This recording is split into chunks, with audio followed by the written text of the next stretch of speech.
بسم اللہ الرحمن الرحیم۔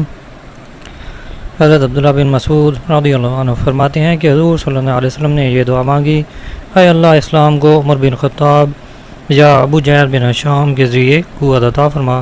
چنانچہ اللہ تعالیٰ نے آپ کی دعا حضرت عمر بن خطاب کے حق میں قبول فرمائی اور اللہ تعالیٰ نے ان کو اسلام کی بنیادوں کے مضبوط ہونے کا اور بت پرستی کی عمارت کے گر جانے کا ذریعہ بنایا۔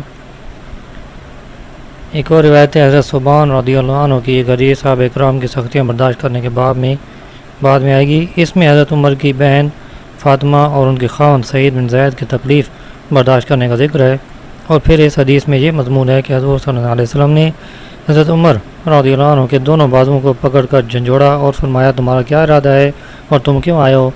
حضرت عمر نے فرمایا کہ آپ جس چیز کی دعوت دے رہے ہیں وہ میرے سامنے پیش فرمائیں۔ آپ نے فرمایا کہ اس بات کی گواہی دو کہ اللہ کے سوا کوئی معبود نہیں، وہ اکیلا ہے، اس کا کوئی شریک نہیں، اور محمد صلی اللہ علیہ وسلم اس کے بندے اور رسول ہیں۔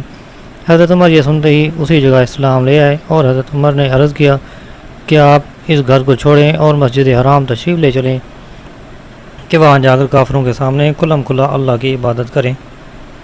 حضرت اسلم کہتے ہیں کہ ہم سے حضرت عمر رضی اللہ عنہ نے فرمایا: کیا تم لوگ چاہتے ہو کہ میں اپنے ابتدائی اسلام کا قصہ بیان کروں؟ ہم نے کہا: جی ضرور فرمائیے۔ آپ نے فرمایا: میں حضور صلی اللہ علیہ وسلم کے بڑے دشمنوں میں سے تھا۔ صفا پہاڑی کے قریب ایک مکان میں حضور صلی اللہ علیہ وسلم تشریف فرما تھے۔ میں آپ کی خدمت میں حاضر ہوا اور آپ کے سامنے بیٹھ گیا۔ آپ نے میرا گریبان پکڑ کر فرمایا: اے خطاب کے بیٹے، مسلمان ہو جا، اور ساتھ ہی یہ دعا کی: اے اللہ، اسے ہدایت عطا فرما۔ میں نے فوراً کہا: اشہد ان لا الہ الا اللہ و اشہد انک رسول اللہ۔ فرماتے ہیں کہ میرے اسلام لاتے ہی مسلمانوں نے اتنی بلند آواز سے تکبیر کہی کہ جو مکہ کی تمام گلیوں میں سنائی دی۔